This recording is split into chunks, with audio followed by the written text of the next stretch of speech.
Way back in 1993, the then president of College of the Canyons, Dr. Dianne G. Van Hook, sat down with KBET, our predecessor, to talk about predictions for the year 2000. We actually have that interview is on our YouTube website. That's youtube.com/KHTS radio.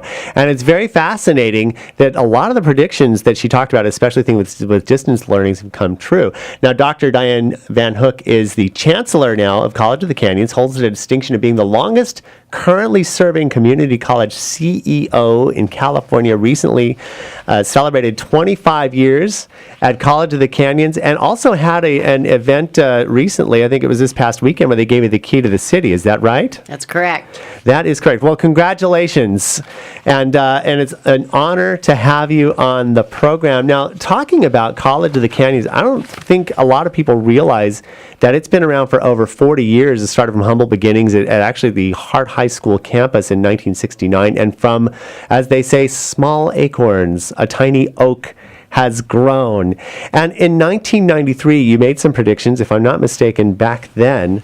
As my other paper goes flying off, no big deal. I think you had something like 8,000 students around then, and Correct. you were predicting 15,000 students by the year 2000. How close were you to that? We were pretty much on the money for that. And that year 2000, we had been through, I think, 1 or 2 recessions by that time.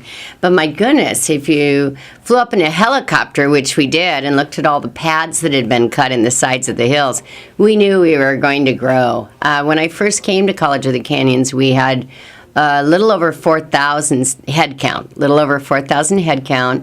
And in our heyday, a few years ago, before the funds shrunk from the state, we had 27,000 students. And still holding is pretty strong, somewhere in the 20,000 range, am I right? Yes, we are. It all depends on the semester and how many people are taking how many classes, and of course, on the revenue. But yes, generally in the 20 to 25,000 student range. And we think of how different. I've lived out here 20 years, and the difference. I actually went to College of the Canyons and took a few classes in the mid-'90s, especially right around the earthquake time. Had my class in a tent for a little while. Oh, yeah, I got those tents. What's fascinating about the predictions that you made in 1993, you were going through a recession, or we were going through a recession then. There's so many similarities to the predictions that you had then and what was going on to what we have now. We're coming out of recession now and moving forward.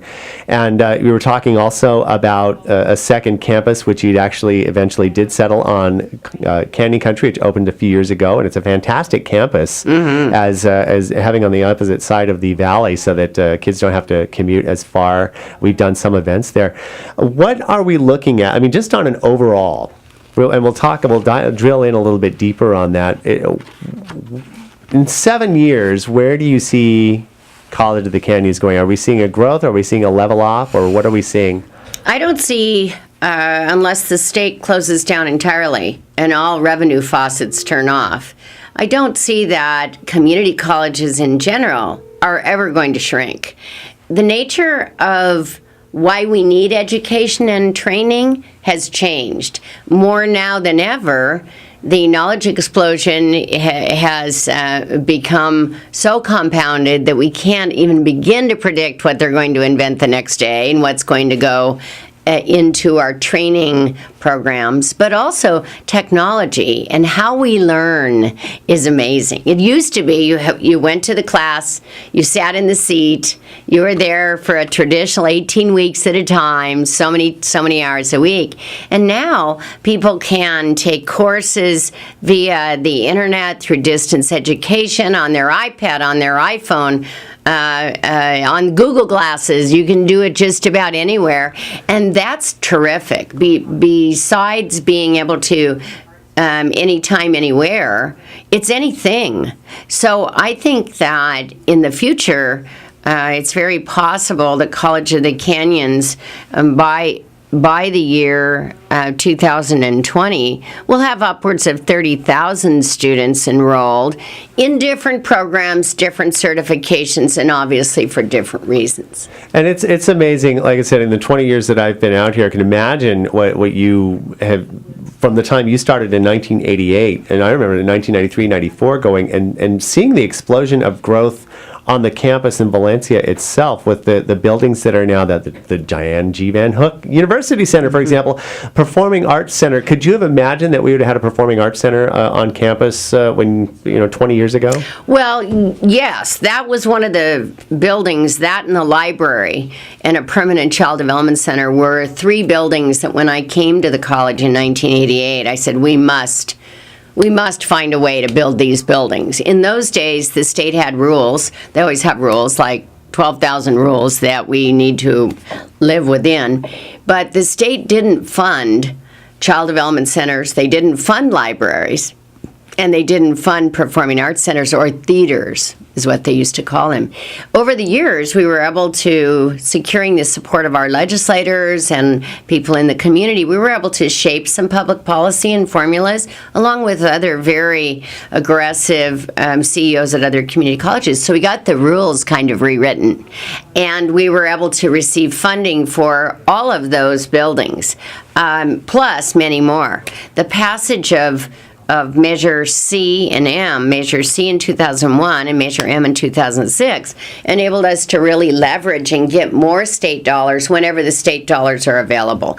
Because when you get to match it, you get to get it sooner. So for us, that worked out great. For me, the Performing Arts Center was a very missing component for Santa Clarita, for our community, as well as our college. Even back in those days, the Valley had a huge history of filming, and so it didn't make any sense that we wouldn't be a cultural center and that we wouldn't add a radio, television, film program and all the supportive majors that you need to have a vibrant cultural environment. So that was a big priority. Everything that we did in the theater arts, performing arts, happened in our cafeteria, which was also built in the early 70s. And it was delightful. They did a great job building it. It was reasonably attractive for a 60s, 70s building. But when you have to bring in all the risers, when you don't have the right sound equipment, you can't showcase what the talent really is. So I knew we were going to have one. What I was not clear on was that it was going to be 15 years from the time that I knew we were going to have one until we actually opened the door.